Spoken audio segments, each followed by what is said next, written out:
Good evening, everyone. Welcome to the Outer Realm with myself, Michelle Desrochers, and my little bubbly companion, Amelia Pisano, will not be joining us tonight, and I'll get into that in a moment. We are broadcasting live here on the United Public Radio Network, 107.7 FM in New Orleans. But tonight, you'll have to pop over to YouTube and stop by the UFO Paranormal Radio, which is where we are going to be coming to you from. And feel free to join us there in the chat room. I will do my best to keep up with everyone. Also, feel free to pop over to the group page, which is, of course, the Outer Realm on Facebook. Follow us on Instagram. And if you have any questions, best to do it in chat. I will be taking a few minutes just to get everything up and running. Get the live links up, so you'll have to bear with me.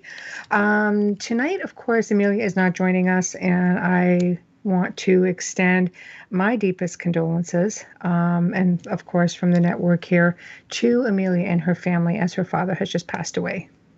And Amelia being very close to her father, it's been extra hard. So it's never easy to lose a family member or a friend, especially this time of the year. So we love you, Amelia. We miss you. And we're sending you lots of love and light and prayers and anything else that you may need. So everybody send her over some good juju. Send her some love. She needs it. And, let's just kind of wish her the best and hope for the best also.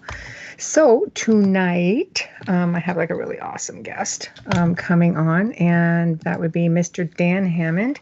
And Dan is awesome. Dan is a friend of mine.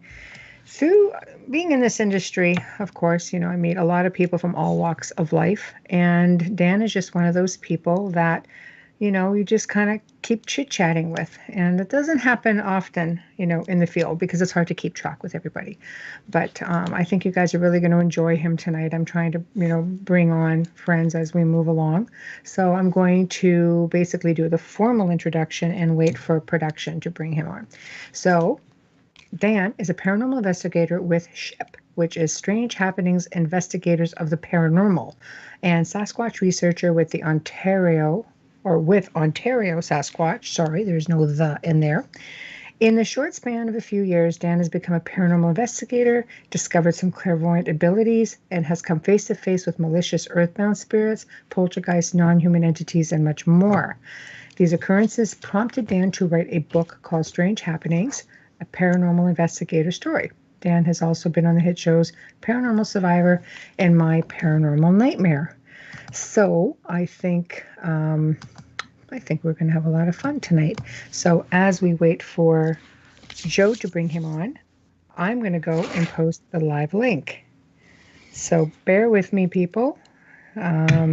He's way too good looking. Hey, how's it going? Why can't I see him? No, I'm not seeing him. I need you on video, Dan. I'm here. I'm not seeing you at all. How bizarre. There we go. We go. Okay, great. I'm just posting the live links. So if everybody can bear with me, I need to get this over to the Outer Realm page. And so usually Amelia does this and takes care of me that way. Now I'm kind of having to do it.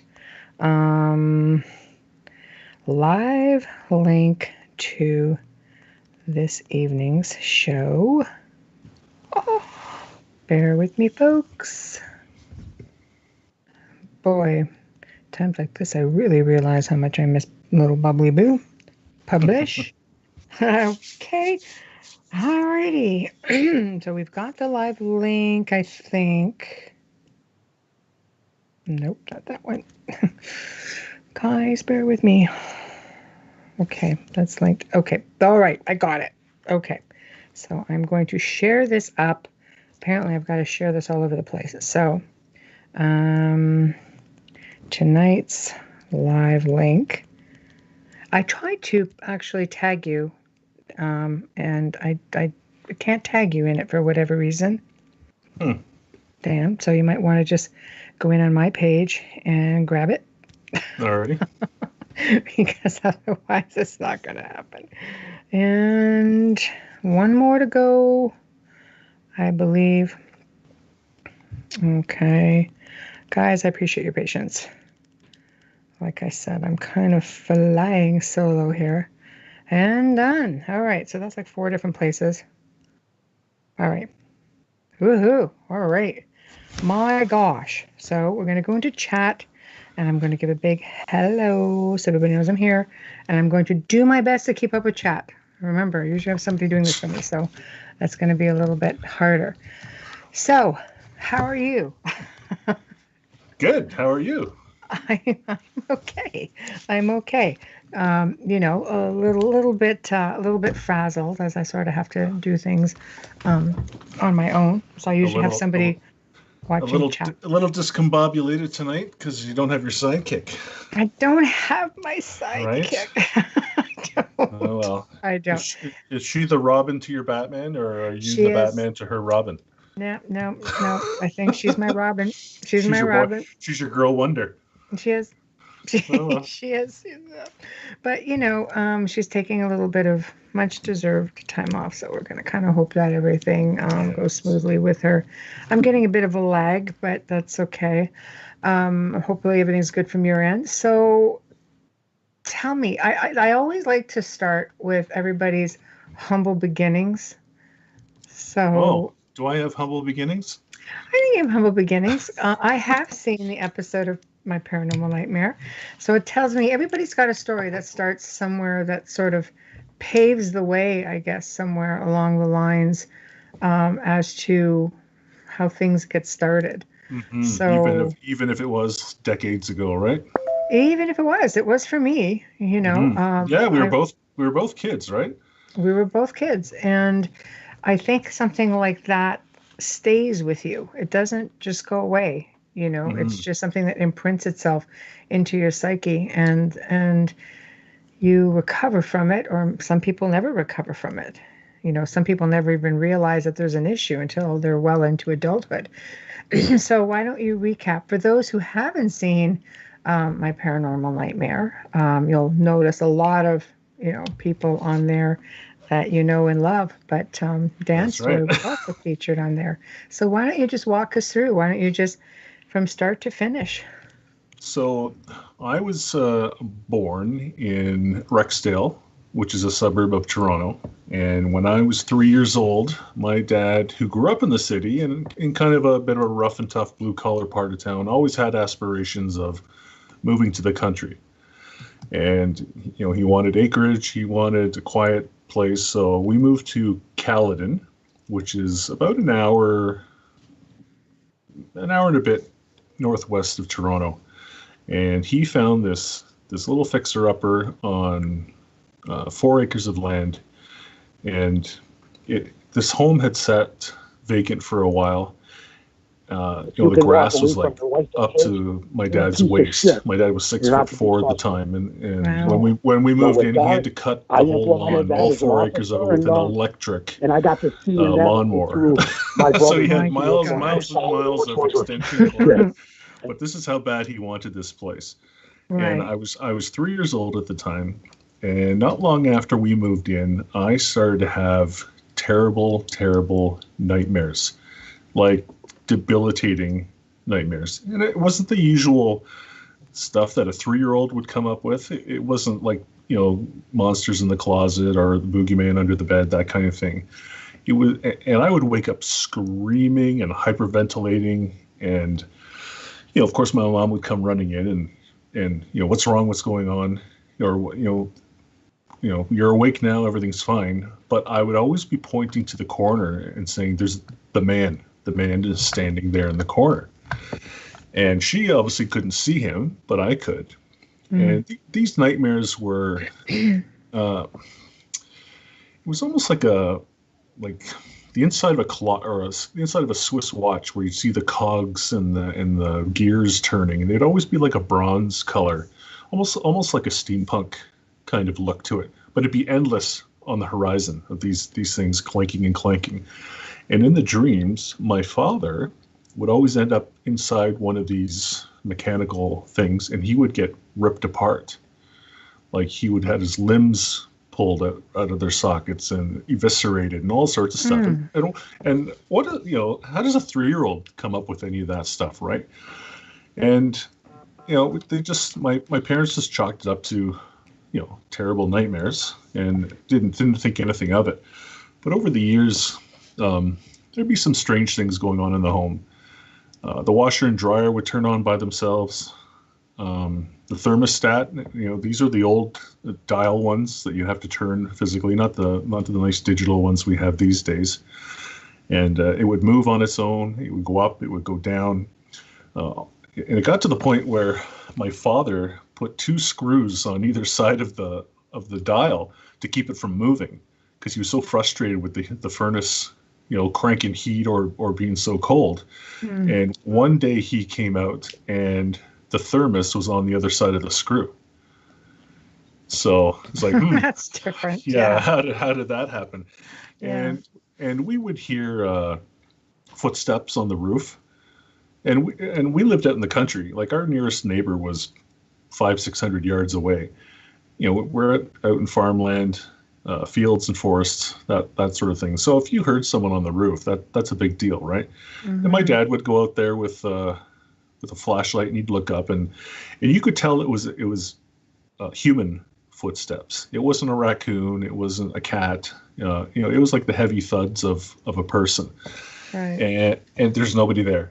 And my dad would check the property, and a lot of the times when I was in the basement, because that used to be my place where I'd hang out, was I would see a shadow man or something peripheral from what we used to call our music room. And the music room, we called it that because we had our piano in there, and my dad had his beloved 8-track player. The 8-track player. The good old 8-track player. Yeah. You remember those? Still waiting for those to make a comeback. But I would always see this dark figure standing there, and as soon as I turned my head, boom, disappears. And I'm sure a lot of your listeners are like, "Oh yeah, I've been through that." So we found out from the neighbors that the previous owner, his bedroom was the music room in the basement. And he was an abusive father, abusive husband. He used to beat his wife and his kids, and he was a terrible drunk, alcoholic, druggie, you name it. And the neighbor also said that I was the spitting image of his son. Like, we were like twins. So we started to kind of figure things out after a while. And my mom and a friend, and this is years later, and these nightmares kept on going for years. I mean, they wouldn't happen all the time, but I guess it was whenever he stored enough energy, he would. And so when my you mom, say come at me, like, how would he come at you? I guess in my dreams, torment me. I see. Okay. And appear in the corner of my room and that sort of thing. And I guess when I wasn't there, I was at school. He kind of messed with my mom by turning the washing machine, the dryer on, and things like that. So years later, when I think I was about 12 years old, my mom and a good friend of hers went to go see a psychic just for fun, as a lot of people do. And this guy was I don't know his name. I wish I did, but he's probably passed on a long time ago. But he used to be Lorne Green's personal psychic. Do you remember Lorne Green? I love Lorne Green. From Bonanza and Battlestar Galactica. Yeah. Well, a lot of people don't know this, but he was a Canadian actor. Yeah, he was a Canadian actor, and I guess he lived in Toronto. Yes. And he used to go see this guy all the time for whatever, And so before they went to go see this gentleman, I guess his wife did all his bookings and that sort of thing. She said, if you have any people that you want to, for him to focus in on, bring a picture of them, but don't show it to them. Put them face down on the table. So when they went to go see him, he was doing his thing and predicting and all this stuff. And he stops. He says, "Do you know you have a ghost in your house?" And my mom said, "Yeah, I kind of figure there's something going on." He says, he does not like your son. And he reached over and picked up my picture and flipped it over. I was kind of like, that's kind of cool, right? Yeah, sure. So, yeah, well, So he said, you need to get rid of this guy because he's been oppressing your son or doing nasty things for years and years, and he'll continue to do it. So he set my mom up with another psychic medium by the name of Carol Davis, and she was a little Welsh woman, tiny little lady, and no offense to you, Michelle, but she was like, she was that typical medium with the baubles and the jewelry and the flowing. Oh, yeah. No, I'm definitely not typical in any way. No, So, she wasn't wearing all black, that's for sure. no. But she came in with this other gentleman by the name of Ian Curry, and he was a university professor, and he had left the university to study the paranormal full time. Mm-hmm. And somehow the two of them had got connected, and she made an appointment for her to come up to the home. And on their way there, while this gentleman, Mr. Ian Curry, was driving, the spirit, they always know you're coming somehow, right? They do. So he psychically attacked Mr. Curry, and I guess he could sense it, and he was overcome with like rage and everything else. And he said to Miss Davis, sitting next to him, says, "Carol, you got to get this guy off me, or or we're going to get into a car wreck or something." And she did whatever she does and cleared the car, so to speak, until they got to our home.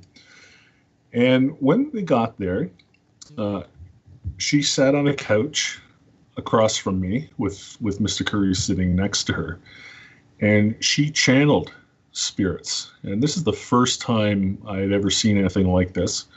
I haven't seen it since, but she became the spirit that was in the house.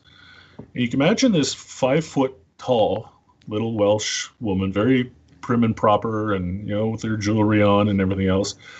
And she totally became this guy. She hunched over, her voice changed, her demeanor changed. She was dry retching, like swearing like a trucker. And this spirit, I don't think that he knew that he had passed on. He thought he was like in a detox or a hospital or something like that. Yeah. So Mr. Curry, I guess he could see what she was seeing as well. And he kept saying, "You need to go into the light. You need to leave this boy alone. There's people waiting for you. They'll help you. Get going." So after a few minutes of coaxing and the spirit, swearing like a trucker and everything else, went down fighting, did he? Yeah. No. Finally he went, left the house, went into the light, and Michelle, the moment he did this and she kind of shuddered and sat up and was back to normal, my dad and I felt like $1,000,000. Like it was like we had been wearing 100-pound backpacks for years, and someone said, "Here, let me take that off." And I can imagine. Yeah. Being oppressed for that long. How old were you when it was finally over? I was 12 or 13 years old. Geez, so that's like that's a long time. That was probably about a good 11 years for you. Yeah, 10 or 11 years. 11 years, yeah. And the thing that she said to me, and I've come to understand this now because of all the things that I do with the paranormal now, is she said, "I do not want you reading any horror novels." And I just started to get into Stephen King. She says, "I don't want you watching any horror movies, any spooky stuff." And she says, "Because you'll open your mind up, and he could come back if he wants to." And she says, "You have to do this until you're 21." And she's telling this to a 13-year-old, and I'm like, "What?" It's like a forever time. That's like saying to a smoker, "You can't have any cigarettes from this point on." That's hard, because it's always been in my belief that yes, of course, if a spirit ascends or goes on to wherever they go, and they find peace, then there'd really be. I mean, of course they can come back, but they wouldn't come back with all that rage or that anger, Like, I don't think you can really ascend with it. It's like baggage. we didn't have anyone like you to get a second opinion. Yes. Yeah. So, No. It's a but curiosity I more than anything. I mean, nobody really yeah, knows for sure. and I did it. I did it forever. And so when I turned 21, I just purged on horror novels and movies and all Yeah. sorts of spooky stuff. And I just kind of lost interest in anything paranormal or anything to do with the supernatural. Hmm. And you know, but many years later, it's part of my life now. Yes, I remember when we first met. Yeah. That's right.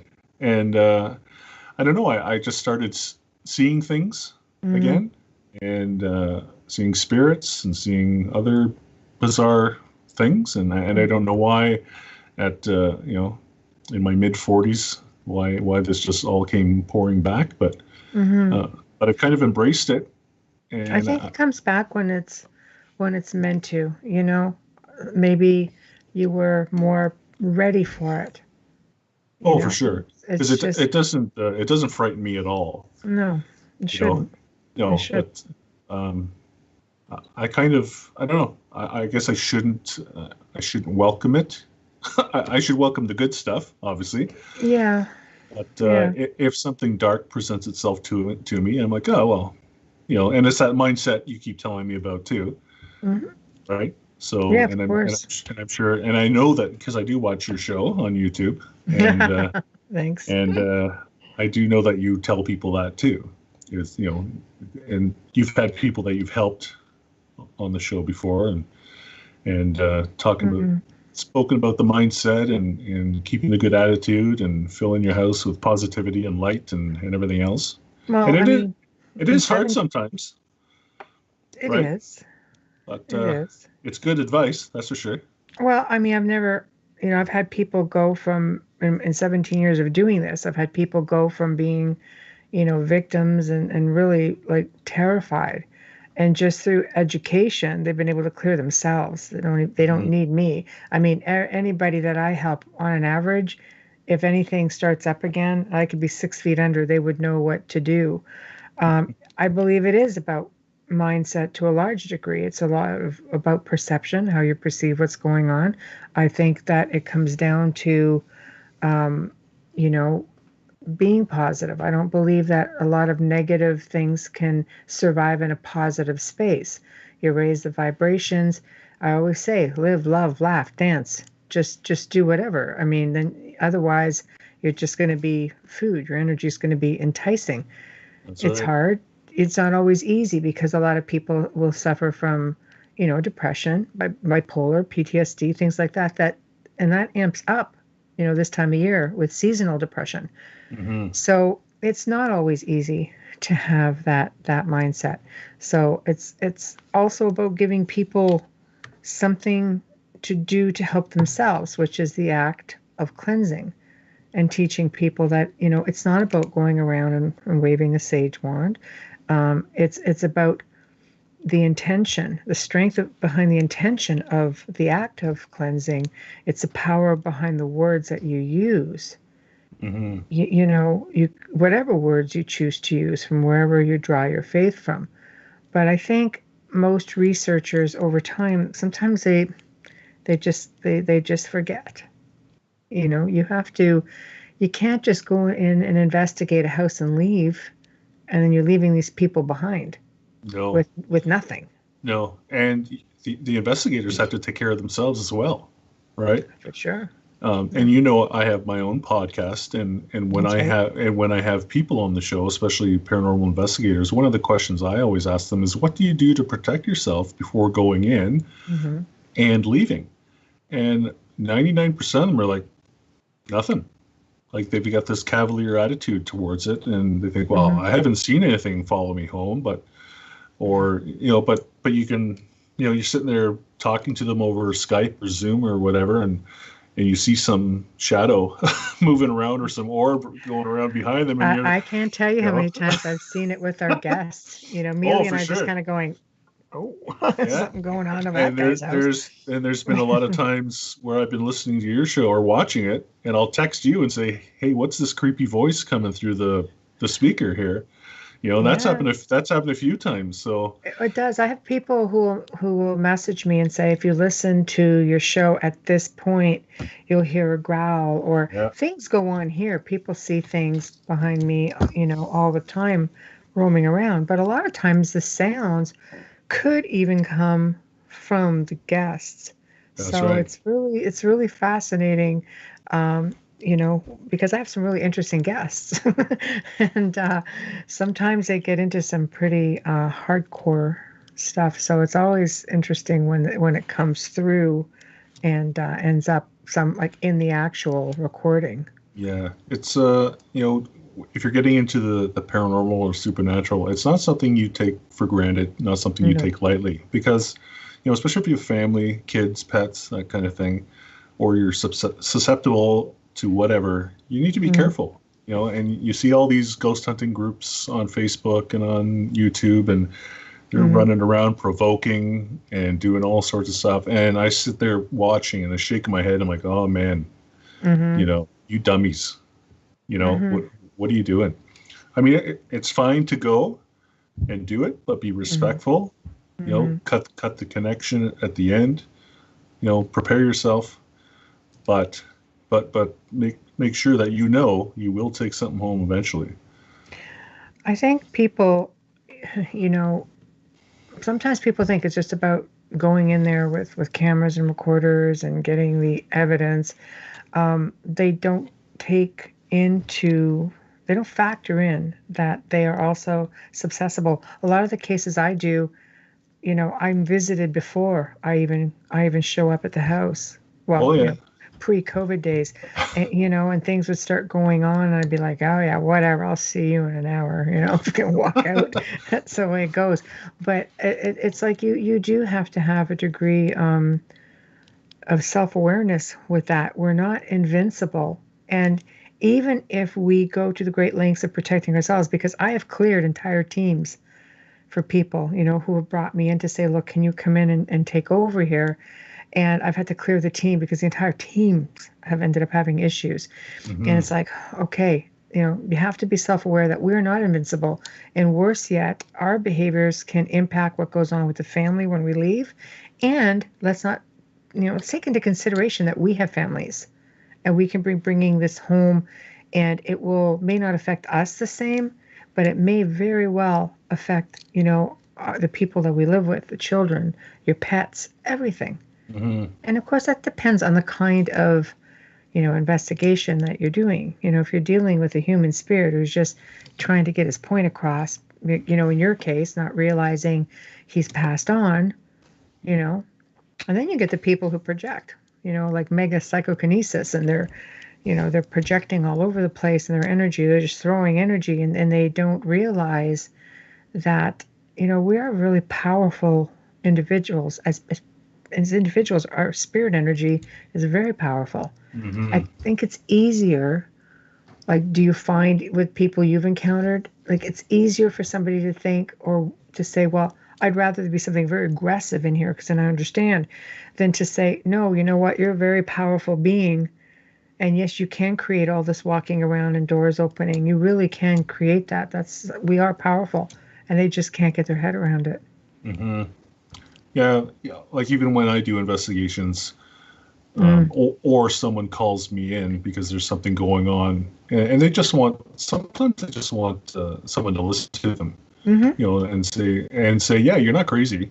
And you sit there and you see something moving out of the corner of your eye, or you connect with a name of a spirit or whatever, mm-hmm, because I do, I'm still trying to figure out what I can do, but I do have some mediumship qualities or whatever. I'm good with names for some mm-hmm, reason, mm-hmm, and I do see spirits, mm-hmm, and and I'll tell people, I'll say, listen, I'll try and connect with, especially if it's human spirit, but I know that sometimes the really nasty ones can uh, you know present themselves as grandma or sure, yeah, or whatever, mimics, and, sure. yeah, mimics, and I have to be careful with that too. But I think if Mm, they're giving me their name, then it's then it's usually a human spirit, and that's just me speculating. But I think a lot of people just want to be told that they're not crazy.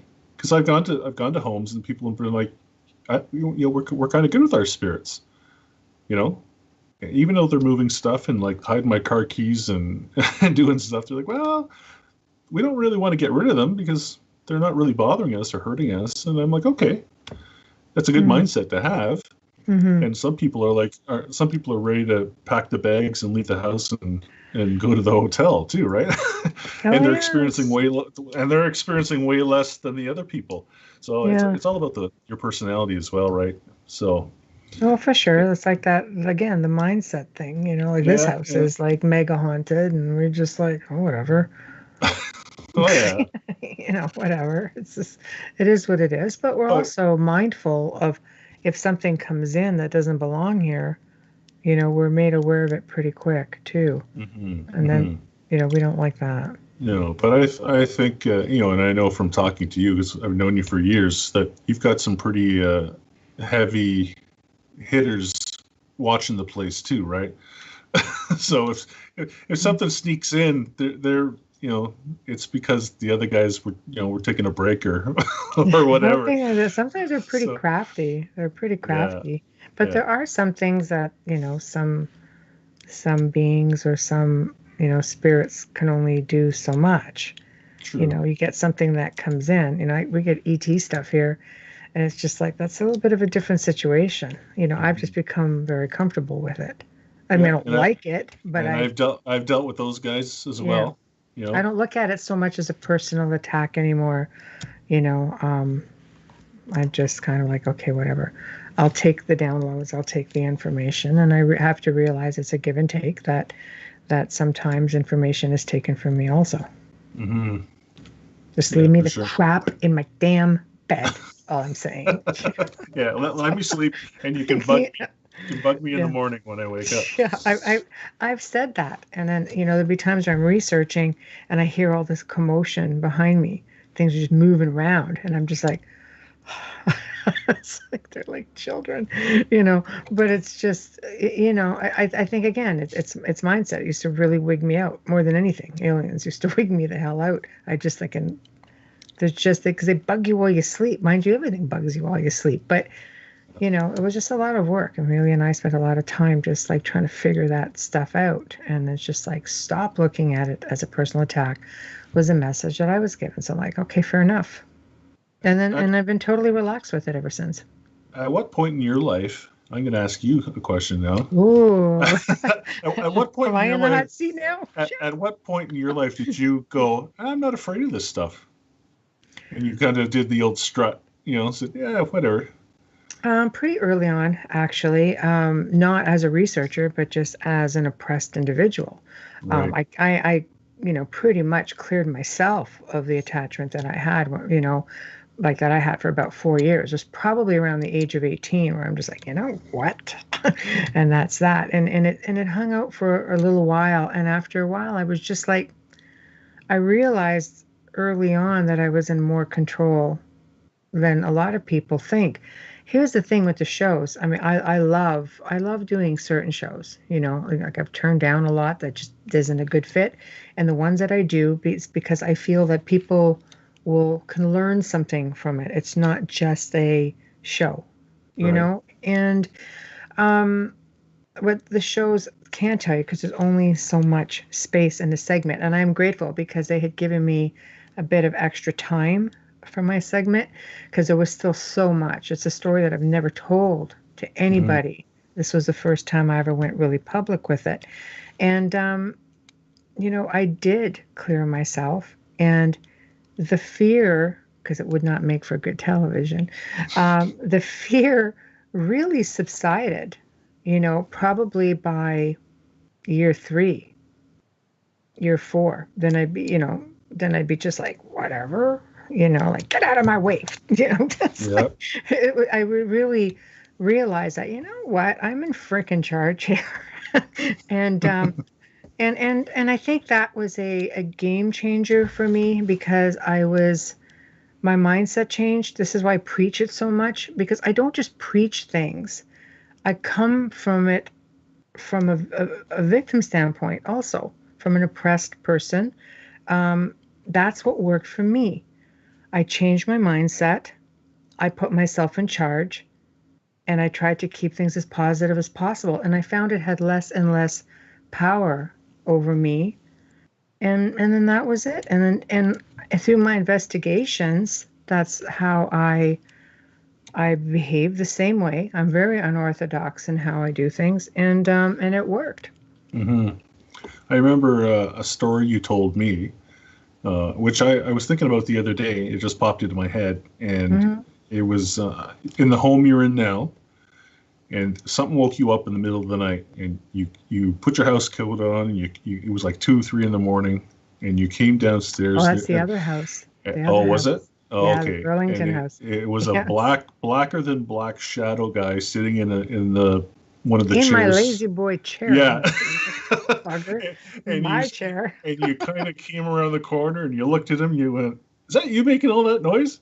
And you're like, "Just shut up and let me sleep." And you stormed back up the stairs. And I was like, "Man, that's ballsy." It was something like that. Yeah. Yeah. What it was is I had come down because I heard something come in, and I was just like, and then I kind of heard some commotion downstairs. So I went downstairs. I sat on the sofa and I looked, and I could see a form of that blacker than black. Yeah. And it grunted at me. It was like, "Rrr." And I'm like, I said, "That's it?" I said, "That's what you woke me up for?" And I stood up and I said, "Don't let the door hit you on the way out." And I went upstairs, and it's like, there's that theory that when they leave, they have this loud, like a popping. It really is like that, because as soon as it left my space or atmosphere, it was like just like that. Wow. And I'm just like, okay, good. And then I went upstairs and I went back to bed. But it doesn't mean it always works that way. It just means that, that acknowledgement to me is empowerment. And it's just, that's as much of an acknowledgement as you're going to get. It's not like there haven't been any, creepy moments. Like, I remember having a case that I had to go to, and I really hate calling them cases. I just don't really know what else to call them. Another home I had to visit. And this guy was a knocker. So right next to, on my bedside table, as I was getting ready, I was in my ensuite, I heard 3 knocks. And I just walked out and I grabbed my purse and I just said, "I'll see you in an hour, mister." And I just slammed the door and I walked downstairs, went into the car, and that was it. But that was as much of an acknowledgement as I was going to give. And that's what's worked for me. So that's why I preach it. That's my thing. But we all have different things. Your thing is different than my thing, That's right. And in the room I'm sitting in right now, I know the radio listeners can't see, but it's a typical family room. I got my lazy boy, my couch, my big screen TV, and everything else. And there's been many, many times where I've just been sitting here, and I'm not doing even any investigations, but they're just, I don't know, maybe I'm putting up a signal for some reason, but I'll look in the doorway and there'll be a black shadow guy sitting there, and he keeps walking between, me and the TV. It's getting annoying, and it's getting annoying. And there was a time where I stopped and I said, either sit down and watch the show with me, or bugger off. And I swear, this thing walked over to the couch and sat down next to me, and I was like, "There, is that better?" So let me ask you this. Okay. You said, okay, either sit down and watch the movie. That's pretty much an invitation. Well, but he sat down. I know. But did you end up with like a roommate for a little while after that? Because they take their invites pretty seriously, But it was more of a sarcastic thing. Like, dude, like, either sit down and watch the show with me or get the hell out of my house. And it kind of paused and went, "Oh, all right." And it sat down. I opt to stay in the house. And smiley face. And there have been other times where, something ugly has appeared in the doorway there, and I just got up and walked right through it. And I said, "Get out of my way." I got to go to the bathroom, or I'm going to go to get a drink or whatever. And I come back and they're gone, because I guess they're kind of like, well, that didn't work as well as I planned. And I kind of I kind of get that attitude from you, I think. Blame me. Yes. So Sorry. Do not try this at home. Just saying. Try this at home. Just because Dan does it does not mean you all have to try this at home. Dan's also 6'7", 300 none of your business pounds, and Right. has some good spirit guides hovering around as well. So, Yeah. but I do get that mindset from you. Mhm. So I think that if if we had never connected and you bestowed your mysticism and wisdom upon me, I'd be like, oh my God, what the hell is this thing sitting in the doorway here? What is this craziness? All these shenanigans. But Yeah. I mean, I don't want the dark things in my home, obviously, but but it's like you said, I don't give them any, Mhm. I don't give them an inch, and eventually they take off, or I call you and I say, hey, can you ask? Yeah. Can You you look ask out this? when we're working, then we Yeah. definitely are able to get in there. It's Can it's you the ask luck this? of the draw. Yeah. But I It, think, it, but there are a lot of times too.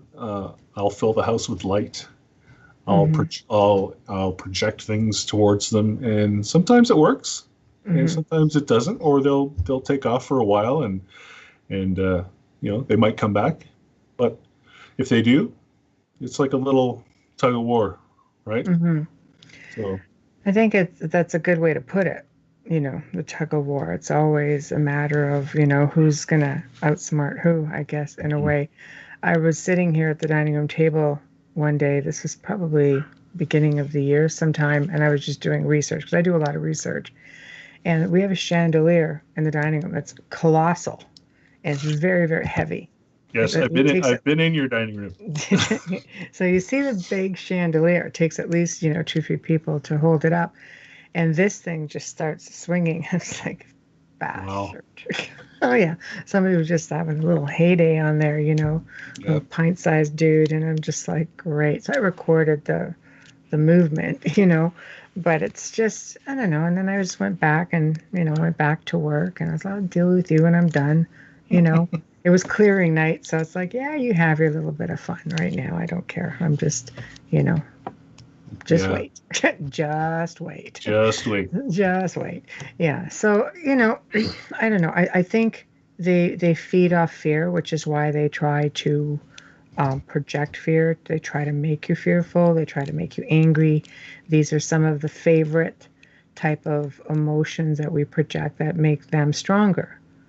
Mhm. And that's why I always will say to people, just don't give it to them. That's right. That's Do you probably, think in some dark realm somewhere there's a poster of you saying "wanted, dead or alive"? well, now they got Bubbly's face with me, so it's kind of hard. or But or your pictures on some spectral dartboard somewhere, and it's very funny you say that because I was doing a 4-hour radio show a couple of years ago, and I was kind of keeping an eye on the chat while I was being interviewed, and somebody said, "So, do you think, they know your name?" And then I laughed because I'm not one of those researchers like, oh, they know. Like I've worked with people like that. Oh, they know exactly who I am. I'm like, right. I don't know. Why the hell would they? I'm just one more person on a grand scheme of a lot of freaking people, And then there was a psychic lady I had been kind of watching in chat, and she goes, "Oh, they know very well who she is." It's like, oh, shit. So I don't know if that's necessarily a good way or a bad way, or somebody's You gonna are somebody will hand me my own rear end at some point. But it's like, you are popular, no, I'm right? popular, right? Apparently, very much You're so. popular. All over the place. So, Yeah. get my butt kicked around here and there, but so far it hasn't happened. But No. Knock on wood. It can happen. It can, I guess. But For me, it happened to my daughter. oh, that's right. That's another story. For me, it is. But Yeah. and I think that's the first time that I ever became aware of you was that episode. And I was like, oh, who's this lady? I gotta I connect think with that her. was after we met because you and I had met face to face. Actually, before that, through our friend Steve. Yes, that was at one of the horror conventions there. So, Yeah, for sure. It's just I don't know. It just proves my point that, you know, you have to be humble as a researcher. There's no room for ego. Not that I had ego. Was I humble enough when doing that case? Well, there's a difference between confidence and cocky, right? No, I'm never cocky, but even confidence. It's, you know, that case set precedence for how I did things from that point on because I realized, you know, I figure I'm pretty protected and I'll kick your ass if you come near me. And, you know, but I did not bank, I did not bank on being infiltrated and it affecting a family member to that degree. That humbled me huge. Have you ever come across that entity since? Actually, yes. Wow. And in a different way. We were contacted, you know, the young lad who was involved in the first place was only about 5 at the time, and I had been contacted, you know, through the line of succession, so to speak, as to when he was a little bit older, and he still had, he just had it really rough. So we went in and we did a remote tap in, and we basically removed the attachment from him, and that's the way it goes. And it was that same It was. entity. It's not the one that you have all the recordings of, is it? No. No. Yeah. No. That's your other buddy. You seem to have a few of those kicking around. Yeah. Also big old menace. But yeah, there were a lot. I've got a lot of recordings from different places that I have been. But yeah, there was one who was a bit of a frequent flyer there. Yes. Like found the phone number and just kind of. Yeah. And unfortunately, I've spoken to him over the phone once, very briefly, and that was from, you're 2 doors down when you think you were going to be unscathed. No. And that was after leaving your place that one time. But oh well. Yeah. Oh well. Didn't last long. So. Well, you know, I just think we all have our ways. So while we're on that topic, what, you know, you've done quite a few investigations. What's your most memorable? You know what? I haven't really had any really bad ones, so to speak. The most memorable one I would have to say is when a spirit followed me home, and it was a spirit. It wasn't, you know, a dark, nasty thing. It was a farmhouse, not far from where I live, and this farmhouse is haunted right up to the eyeballs, and so many spirits. And it's like when they bought the home, they tore down one of the walls they were renovating, and one of the walls in the basement was filled with crosses. Oh, that's extreme. Wow. Yeah. Yes. And they were seeing things. So the first night that they moved in, it was a beautiful, hot, sunny summer night. No, not a breeze at all, and something kicked the front door in, like a SWAT team coming through. And they all were like, what the heck's going on here? And the father went out and checked. There's nothing there. So it was kind of like the spirits of the house saying, all right, let's introduce ourselves, and kaboom. And the piano would play on its own in the front room. They have a guest room where the bed would be unmade every day. And they'd go in and they'd make the bed. They'd go to work, go to school, come back. The bed would be unmade. They'd hear a woman singing in the hallway, all sorts of stuff. They would see the black dog. You've heard of the black dog spirits. They've seen those things. Lamps. They would come out in the morning and the lamps would all be off the end tables and on the floor. All sorts of things. So, and the EVPs that we got from this location were like conversations. Like, you know, you watch some of these ghost hunting shows, and they get like a couple words or some whispers. This was conversations. Like you can make it out. Residual or intelligent? A little bit of both, I think. I think most of it was residual. Right. But there was some intelligent as well. So the first time I went there, because the team that I'm a part of had been there a few times before I had been there, and they were telling me all these stories, and I couldn't wait to get down there. And I got home. We had a great investigation. And the next day, I was out cutting the grass, came inside, was hot and sticky, and I thought I'm going to lay down in the cool family room here for a nap. And I got up about 30 minutes later, and just as I was picking my butt off the couch, this forearm of this little old lady with a black sleeve materialized right in front of me, and she drilled me right in the face. Oh, Like she punched me right in the lip, and I heard the smack, and my head snapped back, and felt she hit me right under the nose, right at the top of the lip, and my head snapped back so hard, my neck was sore for 2 days. And you know what? As soon as it happened, I was like, that was so cool. Do it again.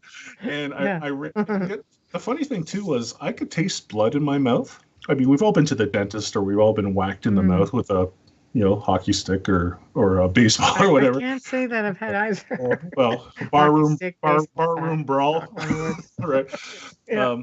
But I ran to the bathroom, which is just around the corner here, and I spit in the sink, but there's no blood.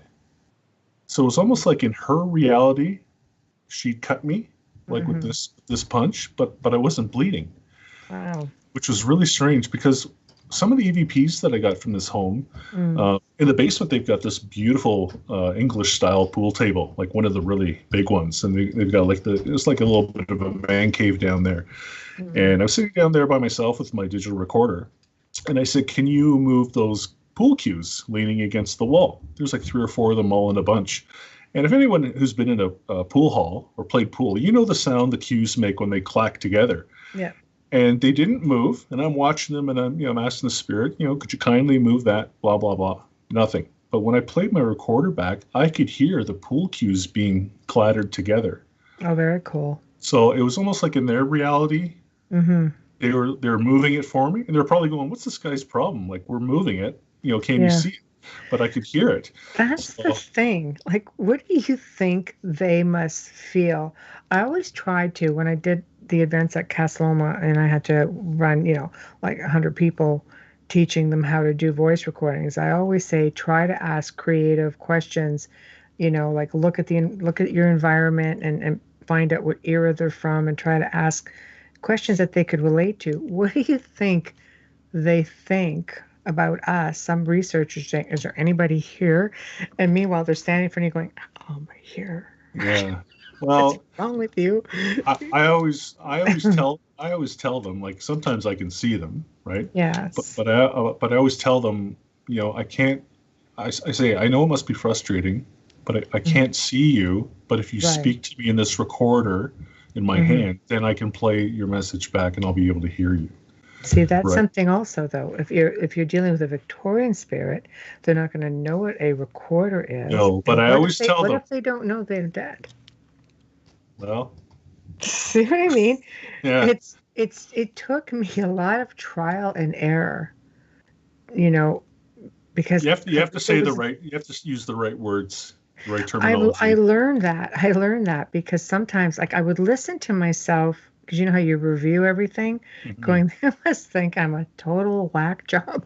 Because anybody here, and I'm just like, okay. And I really tried to start, like, as I became more seasoned, I started asking more questions, like, okay, they're not going to know what a recorder is. Or if you were a well-spoken, or, like, back again, Victorian times, if I say, hey, are there any kids here? To them, kids are goats. So I reframed my speaking, like, okay, are there any children here? That's right. I really had to put myself back in their time, and then I noticed my voice recording started getting a lot better. So I kind of pieced 2 and 2 together, and went, okay, they totally thought it was a whack job. Yeah. Well, usually we'll tell them the year, Yeah. And we'll say this strange looking device in my hand, Yes. can record your voice, that type of thing. So, but And did you find, were they fearful of it? Did you ever have people fearful of the equipment? Or do you find it was fairly well received? Well, if it was fearful, you wouldn't know because they probably would have backed off anyway and not said anything, right? But I don't know. And spirits are people, so you can't make them do what they don't want to do. That's correct. Because we just did a investigation not too long ago at a restaurant, and this place has been notorious for strange activity, and you could feel the energy. Like I could feel it. Like there was tons of spirits in there, but nobody wanted to interact. And sometimes there's an alpha spirit. A lot of times, and and we've had recordings of the alpha spirit saying, "Oh, don't tell them your name," or don't do this, or get it, or don't touch that device. Like if you ask them if you ask them to touch the K2 and light those colors up, and you hear and you hear the spirit go, "No, don't touch it." It's like, and then you play it back, and you're like, "You jerk! You mind your own business." Yeah. It's fascinating when you can get them to interact that way, and they're just bloody name calling you or just taking you on. It's like, wow.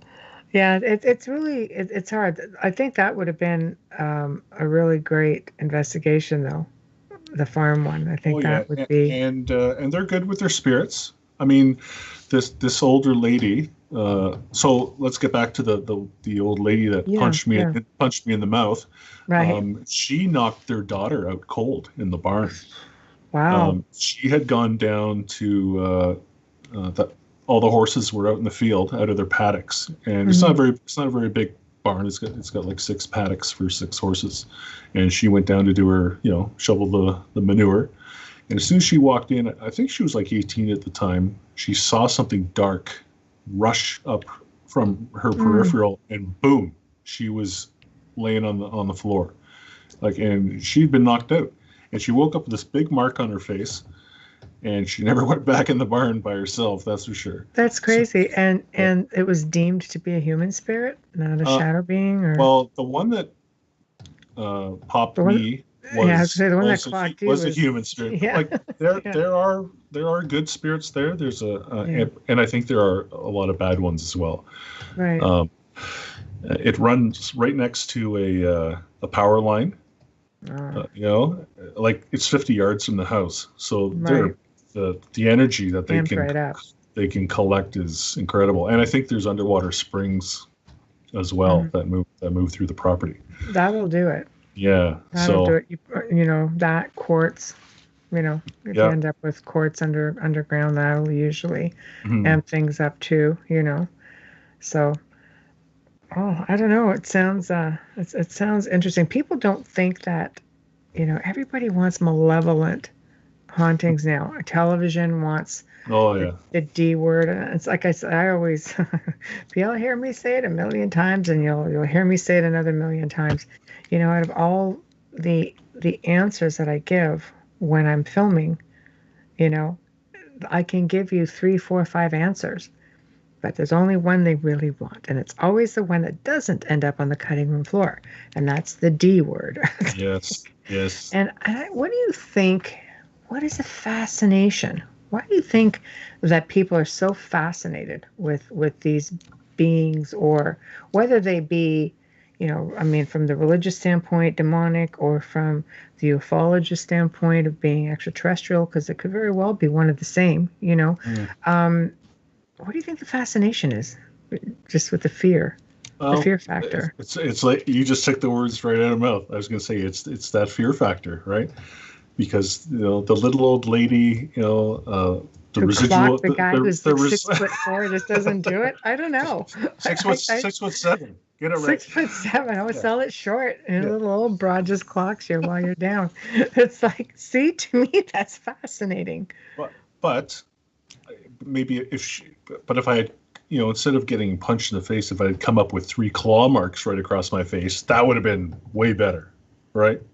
Yeah. Because that's a demonic, quote unquote, type of thing. And like, it is that fear factor. Like, people don't want boring. They want to be scared. People love to be scared. They love that thrill. And if as long as it's not happening to them, that's great. It's all good, right? So, but I don't. It's just. Yeah, And it's the folklore, and like you said, the religious aspect to it. Like look how many movies have the word Ouija board in the title, or or like all the Insidious movies. It's all demonic, and it's not even original anymore.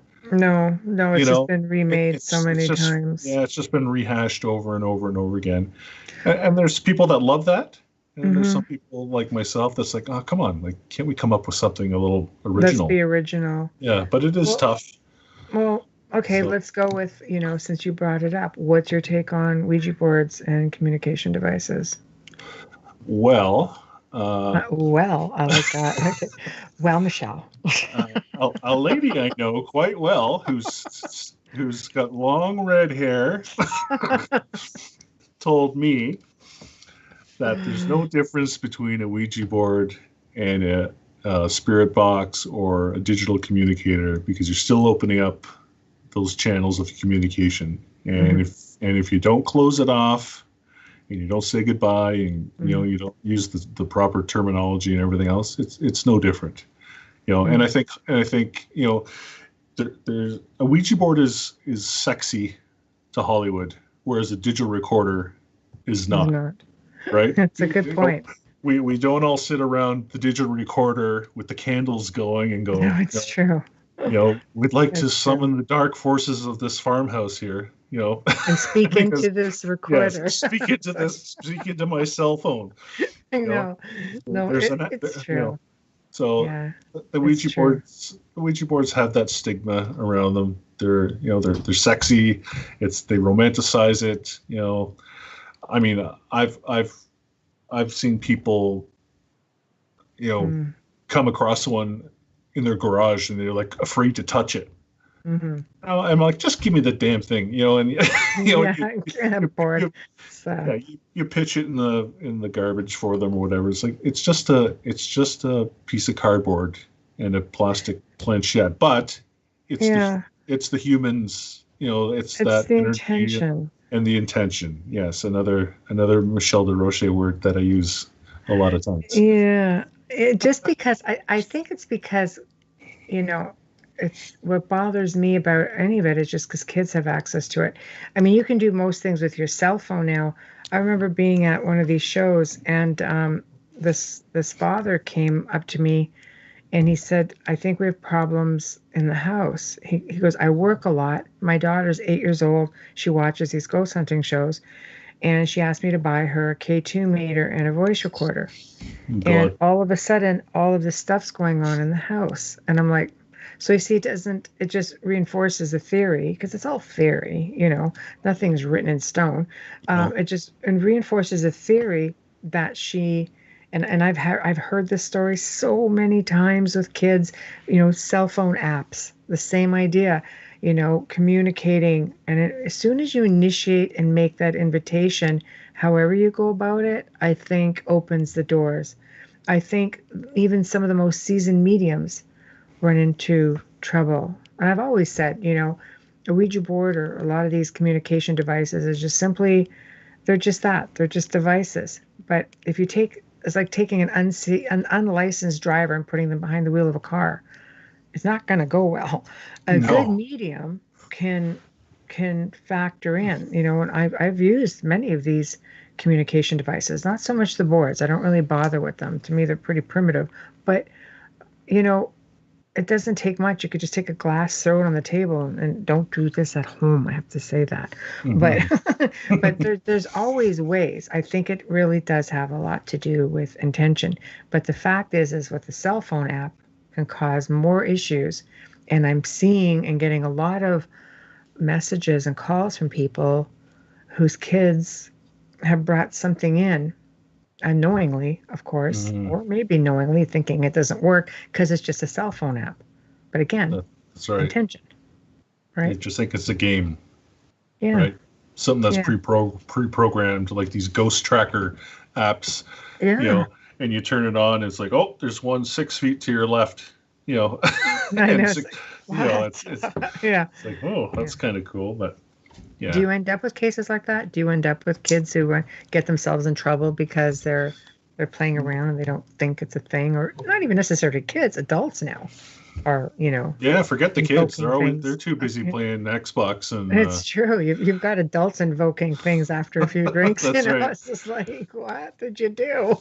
No, I we don't do, know, we tend to we don't tend to get a lot of calls from people experiencing things. I tend to go out, to older establishments Yeah.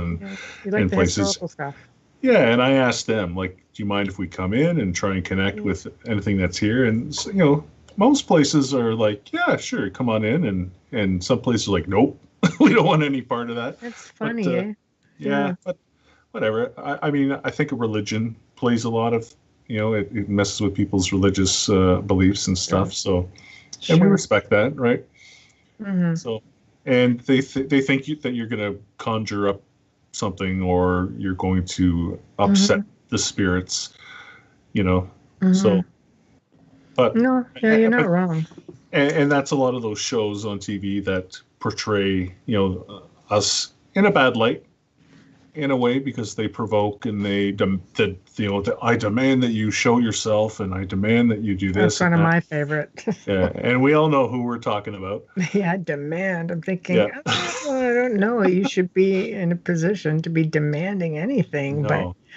there's a lot of, as I call them, and I don't mean any disrespect, because there's just some people that don't ever get out to investigate. They don't know the first thing about it, or they just don't have, the locations or the equipment. But I call them couch investigators. Mm. And they're watching a show, and this is what they're basing their knowledge on. And some of those shows are very knowledgeable. I always like this said specific show for equipment. They were always ahead, with the equipment that they would use and experiment with, and they get a lot of good results. But no, again, attitude is everything. Yes. If you're having difficulty laughing at yourself, it's very hard to you need a sense of humor in this business. You really do, Oh yeah. because it's so full of ego, and there's really no room for ego, and nor is there any reason for ego. Like, I don't think you need ego in this kind of business. I think there's enough for everybody. It's like, Yeah, and and there's different kinds of ego as well, right? yeah. Like, I had a lady in town here she has psychic abilities like you wouldn't believe, Hmm. but she keeps them to herself. She doesn't use them. And if you approach her and say, would you be able to teach me, or could you? She's like, nope, because it's all about ego with you. It's like, well, if you're the best guitar player in town, and I want to learn how to play the guitar, isn't that ego as well? Because you're feeding your own, ego. Hmm. So, Hmm. So what makes her feel like? Why would she say to you, it's all about ego for you? I think for me, I think people, as soon as they see you on television, they think it's an ego thing. I've never chased a piece of television in my life. I've turned down as much as I've done. mhm. You know, I think it's a way of people finding you if they need you. They see you on television, they learn from what you're saying, and they might look at you and say, you know what, I went through that. For And sure. that is a thing, and maybe I should come forward. Why do you think she would say that to you?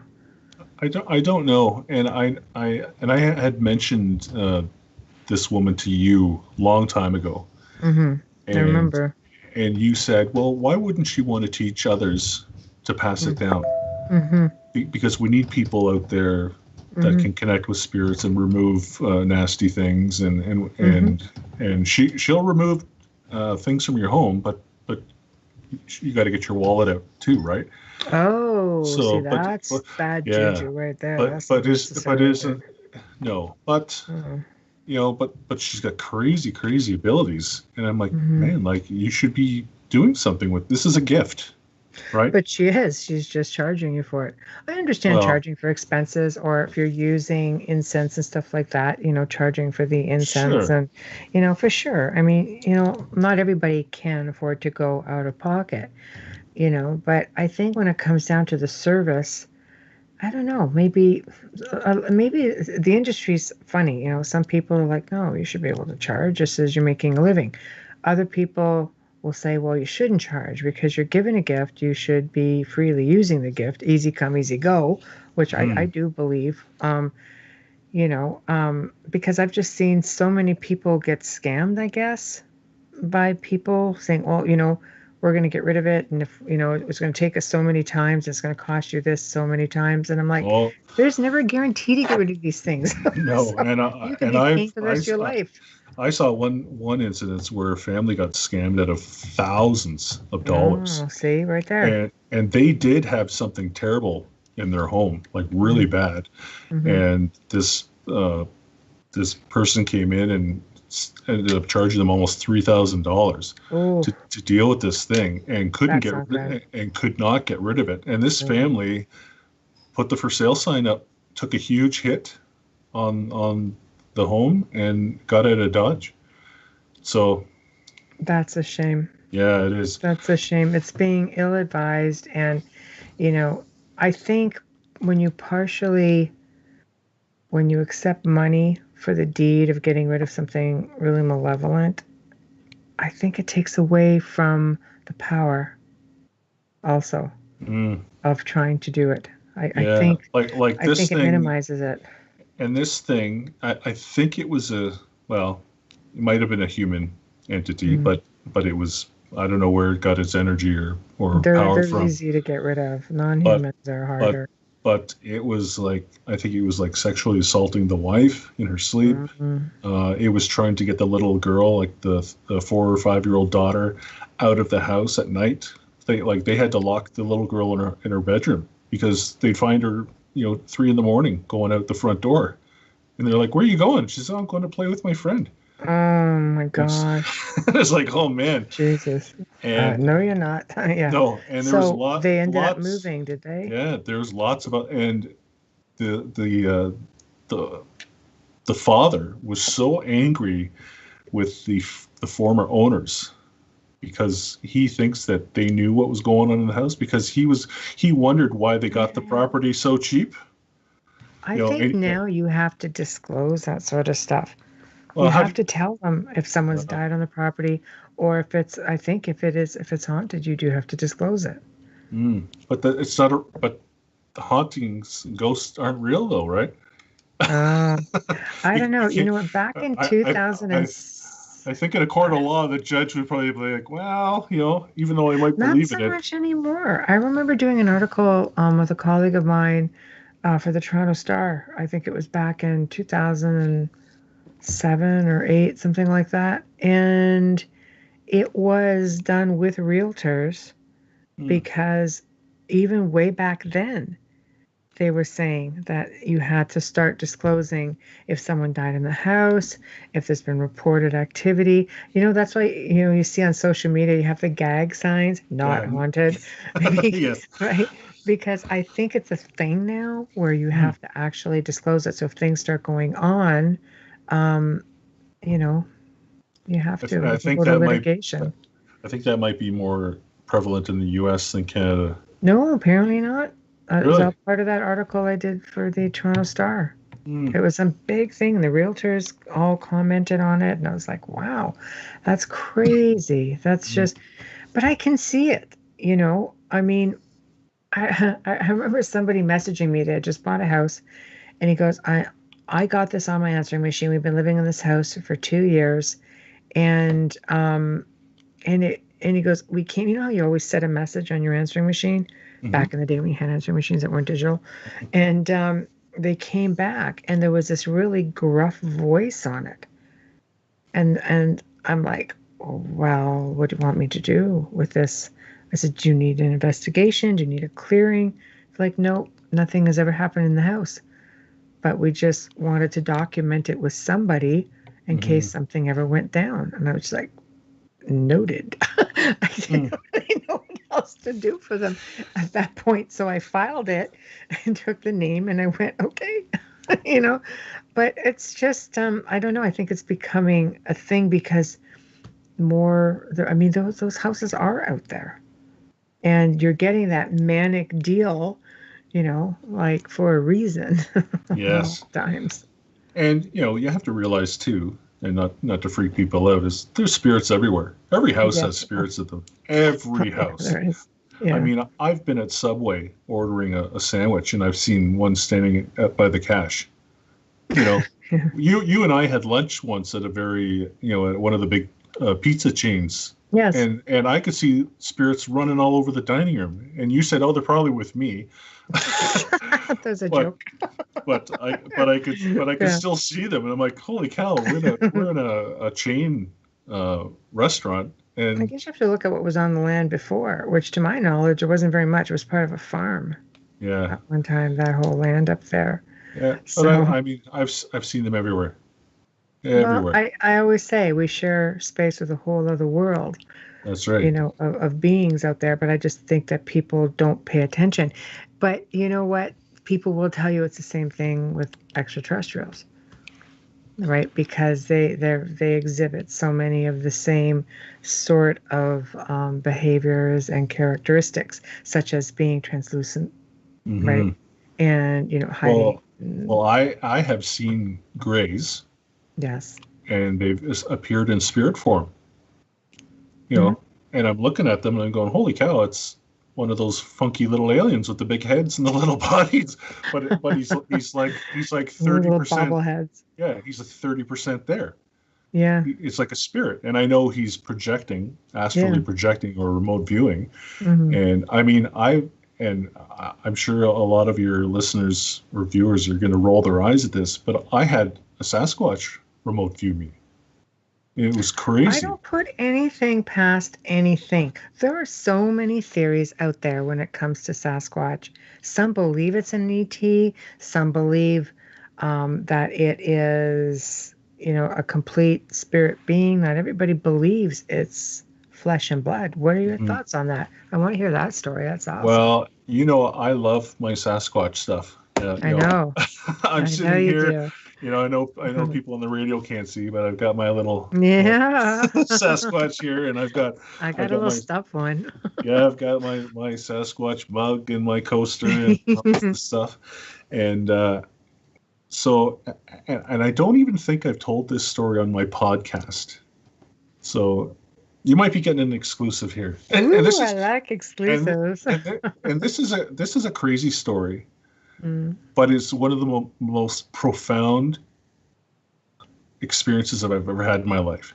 Wow. Okay. And so this is when I was just getting to figure out how to, that I had some weird abilities, and I could remote view. I can't. I don't know how it works. I don't know. It doesn't work all the time. But I got connected with a couple. From North Bay, Ontario, yes. and which is about 4 hours north of me and probably 6 hours north of you, and involved with an organization called Ontario Sasquatch. Mm-hmm. And the gentleman who runs it, his name is Peter, great guy, and he's very open to everything: spirits, aliens, interdimensional stuff. He's not that guy that'll roll your eyes, and he's not one of those typical. No offense to anybody, he's not one of those like Bigfoot and UFO people love to eat their own. It's either a primate or nothing, right? It's a big monkey that's running around the jungle or the forest. But he asked me. He says, "Could you remote view the Sasquatch in this area?" Oh, you can. And I was like, "Oh," I said, "I never even thought of that." It can be done. Yeah, and my friend John, who you know as well, poor John, who's who's stepped away from all the paranormal stuff. Mm-hmm. He and I both remote viewed the Sasquatch in this area of North Bay at the same time. Actually, he did it the day before I did, and he didn't tell me because we're going to get together and compare notes. So in this room, got in my lazy boy, and it was around dusk, I think. And I closed my eyes and I projected myself to North Bay. And at first, and this has never happened to me before, I was like hovering over the forest, if that makes sense, like a drone, like looking down. Yeah. And it was in full color. I could see the forest, the rocks, everything. Seconds later, I was standing on the forest floor, and everything was not in black and white, but black and blue. And I don't know if you've ever, I know you remote view, and I don't know if you've ever had this come up where, if you're watching a black and white program, everything is black and blue, like a cobalt blue. Mm-hmm. And I was standing on the forest floor. It's a hardwood forest, so it's not like you're standing in thick pines or whatever. Right. And Michelle, I swear to God, I swear on the lives of my kids, to my right, a doorway opened, like a portal. And I've read books where, like, from Skinwalker Ranch, where scientists saw this portal open, but it was like a tear in the sky. But this was like an actual rectangular door, like a door that you and I would walk through in our home. Mm-hmm. And I looked, and this thing opened, and it was backlit bright blue, and there was a Sasquatch standing in this doorway. And he looked right at me. They knew I was there, and he shot me the dirtiest look, like, what the hell are you doing here? And he stormed off to my left, and I looked to the doorway again, and a mother and an adolescent came out. And so the first one that came through, he had a conical head, like that cone head shape. Yeah, yeah. And the adolescent and the mother had the flat-topped head. And the adolescent came right up to my face. It was about, like I said, I'm 6'7", and the adolescent was maybe 5'10", 5'11", and he right in my face. And it was almost like when you go to the zoo and the monkeys come up to the glass and they're looking at you and they're doing the old scoping you out. head. Yeah. But he had a big smile on his face. And the mom walked over and grabbed, I'll just say him, grabbed him by the scruff of the neck and dragged him off to my left. And I looked back to the doorway, and 3 more males with the conical head, and they were huge, like 7-8 feet tall, and they came out of the doorway. They all looked right at me, gave me this, this snarly look, like the WTF look. Yeah. Yeah, and kind of like, yeah, what the hell are you doing here? And then boom, I was back in my family room, opened my eyes, and I was like, what the hell just happened? And I didn't really believe it, but it was so clear. It was so vivid, everything. So 2 days later, I went to North Bay, and I met with this research group. And there's a father and son team that have been going to this one area for years and years. So they're really familiar with what's going on in there. They've been gifting all sorts of things. So I said to the gentleman, I said, Jim, I said, how many do you think are in here? And without a beat, he says, 4 males, a female, and an adolescent. Wow. And I went, no. And I never told him the story about, because I didn't really know him too well, and I didn't want him to think, oh, who's this freak? Yeah, right. Saying that he remote viewed Bigfoot. But I saw 4 males, a female, and an adolescent. And he said, and he's never, he's had one sighting, but just from him going there all this time and figuring things out, he said 4 males, female, and adolescent. And when I asked John what he remote viewed, his wasn't in black and blue, but it was in black and white. And he says, Dan, as soon as I appeared, I was behind one. He says, huge. He says, this thing was like 8 feet tall, broad shoulders. He says, it was walking away from me. And as soon as John appeared in his subconscious or astral form, the Sasquatch stopped because it knew he was there. It kind of looked over its shoulder and just waved its hand at him, like dismissed him, like, get the hell out of here. And John was pushed away.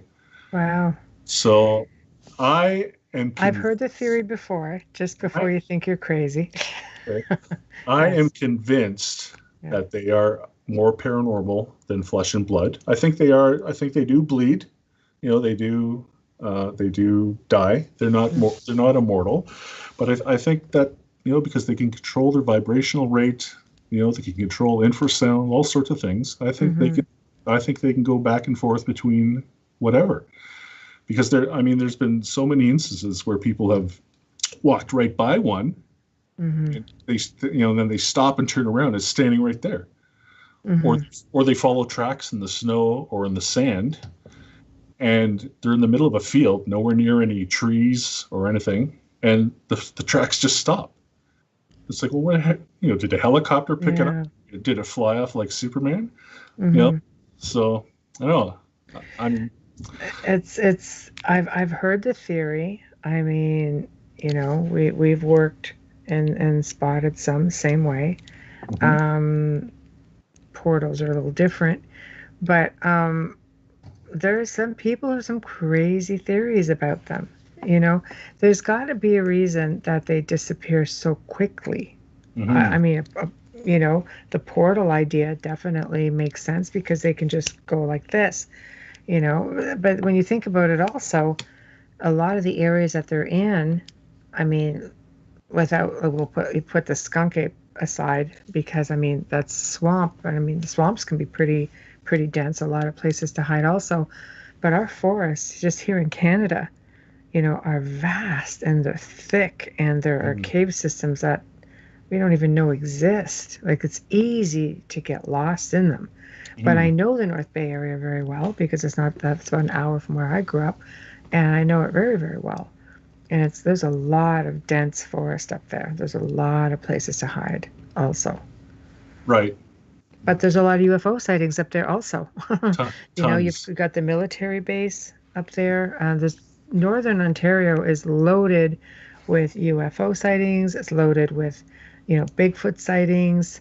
It's loaded with it's loaded. Oh It yeah. really is. A lot of energy up there, right? Oh, there is. There is. So, And there's a lot of stories, of Bigfoot. But I never realized that there were some that close. 'Cause I grew up with a lot of forests behind me. we've had reports not far from here Oh, in come on, Cambridge, really? Cambridge, and along the Grand River. Yeah, Wow. the Don Valley of Toronto. We've had reports. Like, Really? That's yeah, insane. I never yeah. would have guessed that they would have been in such a That's metropolis like area. that's like someone saying they saw Bigfoot at Central Park in New York It's true. City, It's right? true. It's true. So, but That's fascinating. that's where the portal idea comes in, right? If they can go anywhere they want or travel between Yeah. whatever. Hmm. So, and you always hear, reports of these lights, these orbs, Hmm. when you see Sasquatch, and I've experienced that as well on the same excursion. We saw Wow. orbs moving through the trees, and people say, Hmm. well, that's them in their astral form traveling, but they, so I Well, don't it's know. possible. It's possible. There's I mean, there have been the occasional reports that have come in from the Hamilton Mountain area too, So, I mean, oh, that's just Joe. yeah. That's just that homeless guy Joe. So, yeah, we Yeah. never know. But no, they're definitely out there, and it's a really good theory. We've had guests come on, have had some pretty outlandish theories, but because no one's ever really captured one, you can't say one way or another whether it's a thing or it's not a thing. At this Mm, point, it's not, I think, up to anybody to really have a laugh or give a chuckle because they don't know.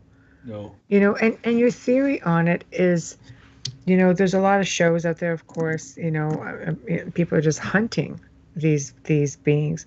What are your thoughts on that? Do you think they're benign, like you weren't received very well? Well, Our I experiences have been a little bit better, I have to say. you do hear of them attacking people, Really? throwing rocks. You hear Well, throwing rocks and tree tapping's pretty normal. yeah. We had uh, and I don't know when the date of this, but a report where a woman in Temagami, which is north of North Bay, Yes. two ladies were walking down a trail. One had to stop to pee, so she said, "Well, you keep walking, I'll catch up." And the girl that walked ahead let out a scream, and it just like ended. It didn't trail off. He was like ah, and then she stopped. And her friend, ran up there to see what happened, and she was gone. Her friend was gone, Wow. and people were speculating that it was a Sasquatch because there were reports of these black military helicopters that showed up Mm, and soldiers rappelling into the area and the police blocking the roads off. And so I think there are people that know what they are, Oh. and I think there have been ones that have been killed, and It's maybe on some base somewhere. captured by the government, that sort of thing. Uh, Hmm. I'll just last year or 2 years ago, my mom was going through chemotherapy.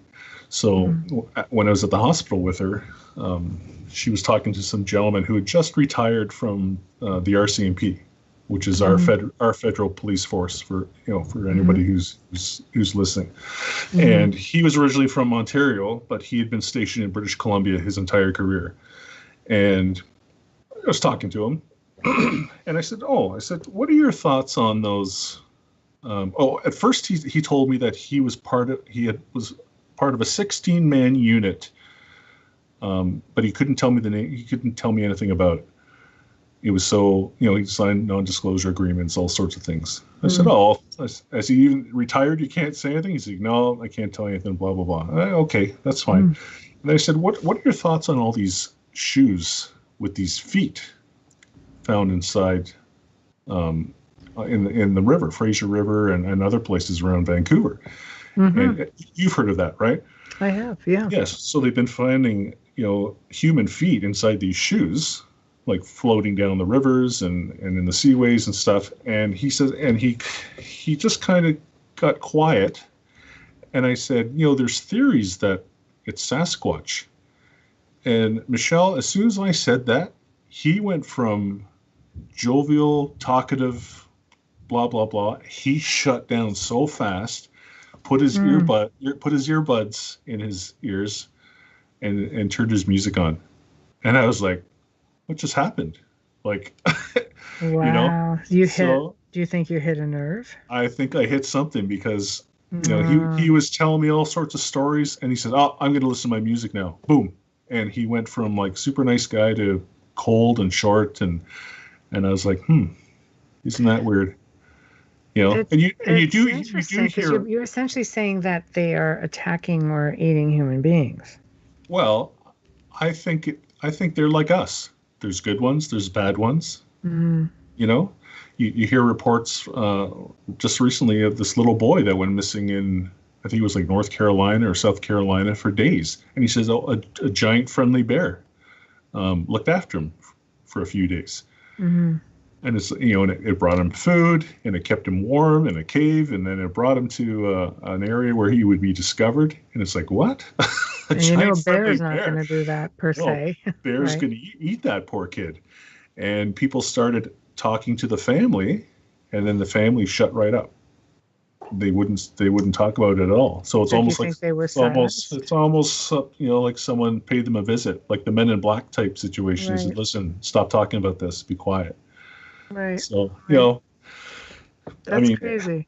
It's completely interesting, and I love hearing stuff like that. But it's like, man, there's people that know. It's just not us, right? Well, I remember hearing. I was watching a show, and I believe it was Corey Good who was speaking, and I really like listening to Corey Good. I think he's very interesting, and he claims, that working on secret bases, that he has seen extraterrestrials on bases. Yep. Bigfoot as an ET. He believes they are ET. I mean, I don't know too many Bigfoot researchers that actually follow that theory, but apparently this is something that he believes he had witnessed this, because there were all kinds of ETs, and there was Bigfoot also. Really? And he was asked, do you think this Bigfoot is an ET? And he went, yes. I was like, wow, okay. That was the first time I had actually heard that theory. Because, I research. I've had a lot of stories come to me throughout the many years of Bigfoot, Sasquatch. And, I document it. I've never been like a huge researcher. I delve in it because it's part of what I do. I delve into things that are unknown or just out of the norm sort of thing. But I was like, well, interesting. If you want to go down a little bit of a different rabbit hole, and I don't know if I've talked to you about this yet. We need to get together and have. We need to get together and have lunch. Yes, of course. Yeah. I just got connected recently with a gentleman who is retired, and I won't say from where, but a branch of American whatever, Right. and he claims that he used to work at Area 51. Ooh. Yes, so he has access to tons of information, and he's retired now, and he's been telling me things. He says, Dan, I don't care. He says, I'll whistle blow till my head explodes. He says, they'll just call me crazy anyway. I said, okay. And he told me, and this is going to get back to the Bigfoot thing in a second, but he told me that the moon is a satellite structure. I've heard that. Yeah, I've heard it was a base. It's completely made of metal. Yep. It's been around forever, millions of years. It's hollow. And he said, if you could see the other side of the moon, the dark side of the moon, he said it would look like Earth when it's lit up at night. It says it looks like Manhattan. It's lit up, lights everywhere, bases everywhere, all sorts of stuff. And does he say who inhabits the moon? He says tons of different species. ETs. Yeah, wow. It's not like just one species runs it. Right. It's almost like a United Nations type of thing. Like a galactic council kind of thing. Yes. Right. And he said that George Lucas, when he created Star Wars, had tons of insider information from people, and that's where he got the idea for the Death Star, was from the moon being this base. Wow. Because in the movie, Obi-Wan says, that's no moon. That's a star, that's right. It's whatever. He would leave little innuendos like that throughout the movies. Right. And if you think about Chewbacca, yes, it's like a big old Bigfoot. That's a Sasquatch, right? Yeah. And when they were filming Return of the Jedi, when they were in the forests of Endor with all the Ewoks, he made sure that he had several gentlemen wearing bright orange reflective vests stand around Chewbacca when they weren't filming, so nobody would shoot him, thinking he was Bigfoot. How bad is that? Can you imagine? He just watch the actor. Yeah, Peter Mayhew's just sitting there, cooling off between takes, and some nimwit blasts him from 300 yards away. But it could happen. But he said, Dan, he says, I'm telling you, this is the truth. And I talked to this gentleman for the first time I ever talked to him. I talked to him for over 3.5 hours. And that's interesting. I hardly said a word. Like, he was just he talked about grays. He talked about all sorts of crazy stuff. And it's just like, man, oh man, like wild stuff. But that's just it. There is a lot of really wild stuff out there. There's a lot of things that people just have no explanation for. Like, let's take these let's jump into the news for a minute. Okay. What about these big silver spheres that are showing up in Ohio? I was going to ask you about that. I was going to ask you about that. The monoliths. Yeah, it disappeared. The one in Romania just disappeared also. Yeah, I was going to ask you what you thought about that, but I totally forgot. I was going to write it down too. But... Yeah, I know. I don't know. I think it'd be good for the paranormal panel coming up on the station, because that's just a whole lot of what. But it's, it's like, I heard something on the radio today. It goes, you want to think it's a part of something greater.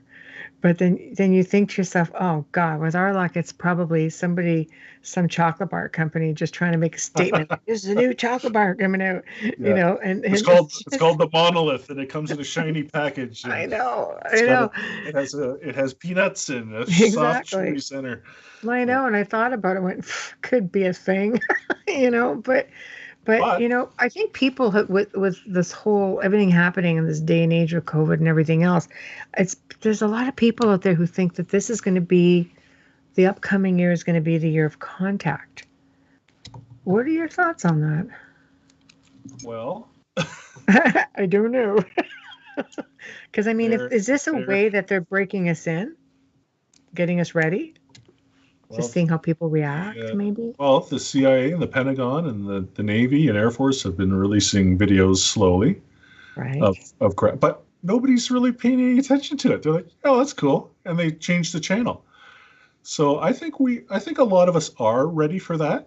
Well, disclosure's been happening with governments for the last probably And handful of years. yeah, and I know that, I know for a fact that aliens, ETs, have been coming here for thousands of years. You're not And wrong. like if you look at the hieroglyphs, Of course. all sorts of cave Go drawings look at of the Hopi Indian.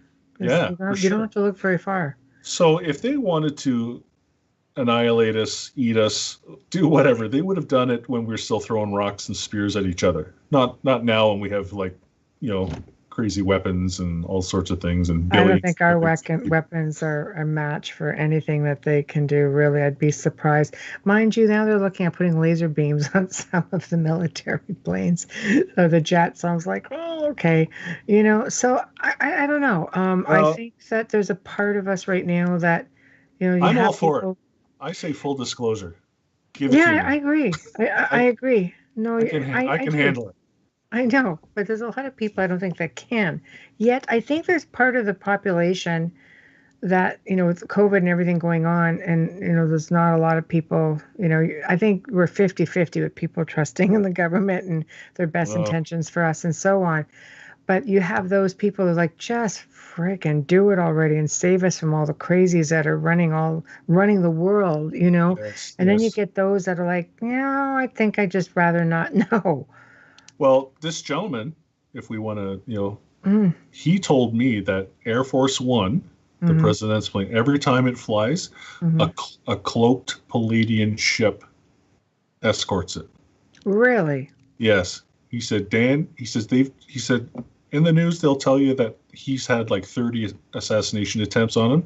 He says he's probably had over 300.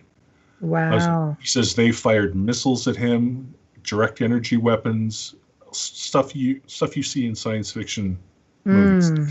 He said, but they've got this Palladian ship that flies behind Air Force One, and it takes out anything that they throw at it. And I was like, really? He said, yeah. He says, you'll see. It'll all come out one day. And I was like, holy cow. you know, That's a little bit of a freaking crazy right there.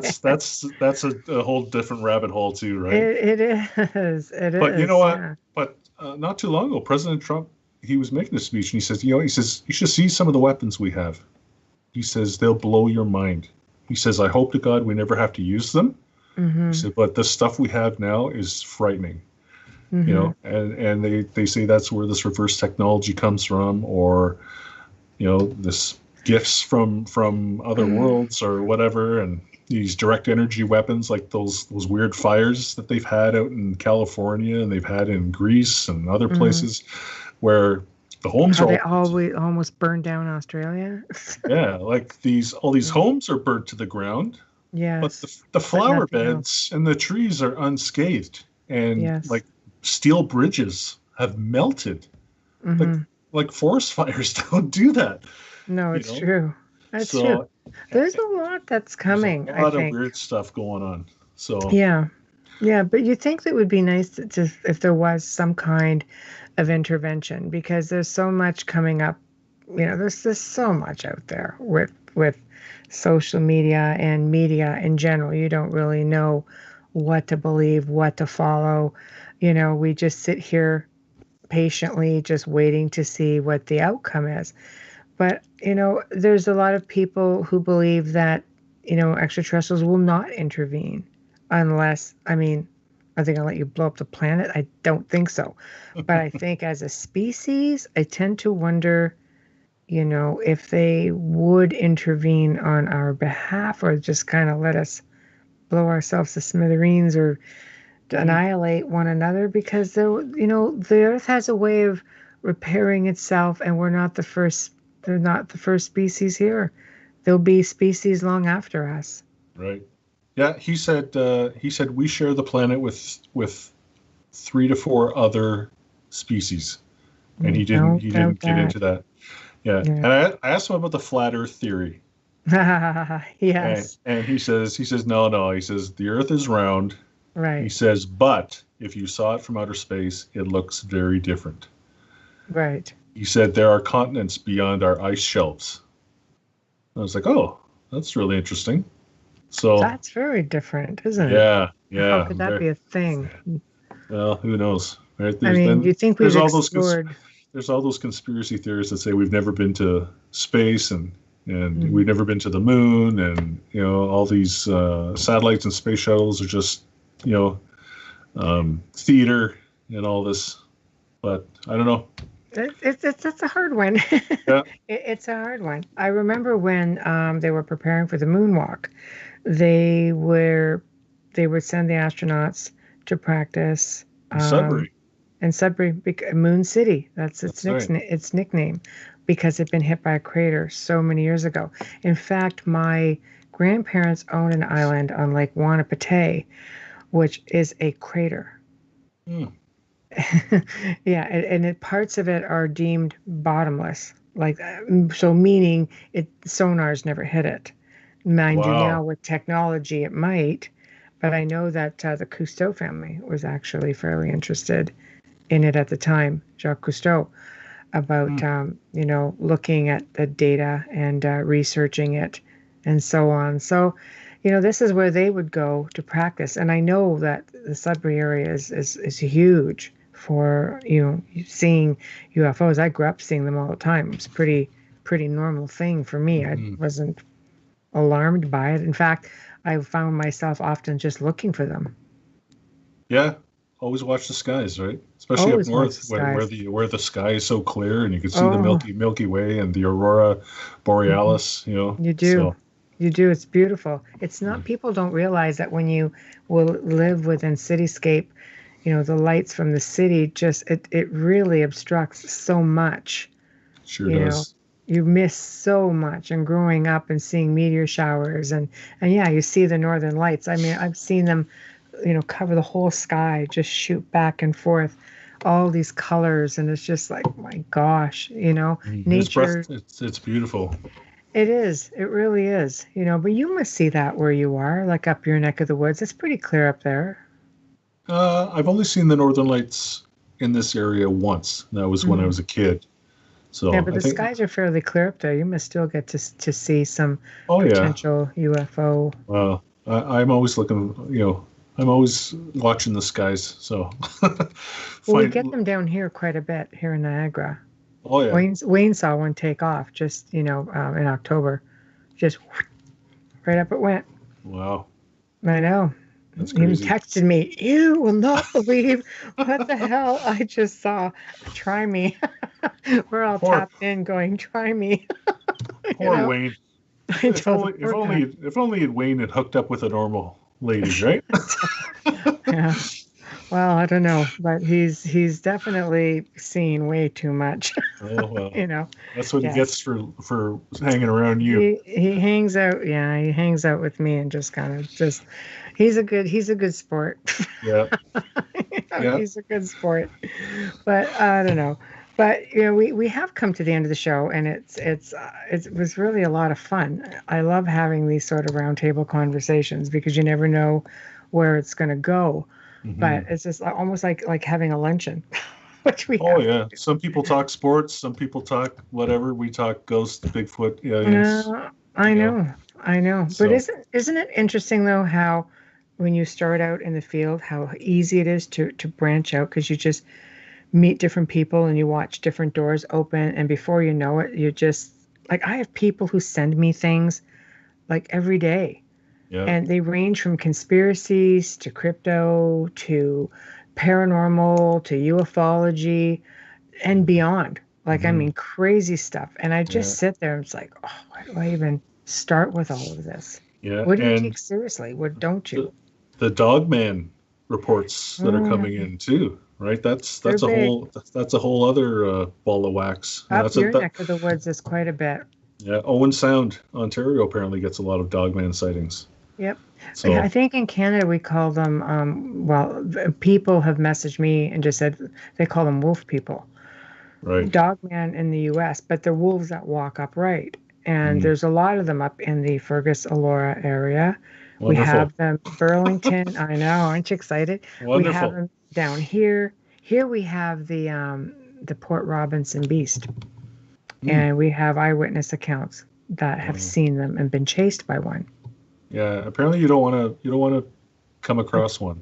No, No. Sasquatch will leave you alone. He'll walk the other way. The dog man will follow you home. That's what I've been hearing. What about the dire wolf? The who? The dire wolf. Oh. They're big. Some believe they're almost like a prehistoric wolf. They're massive. Yes.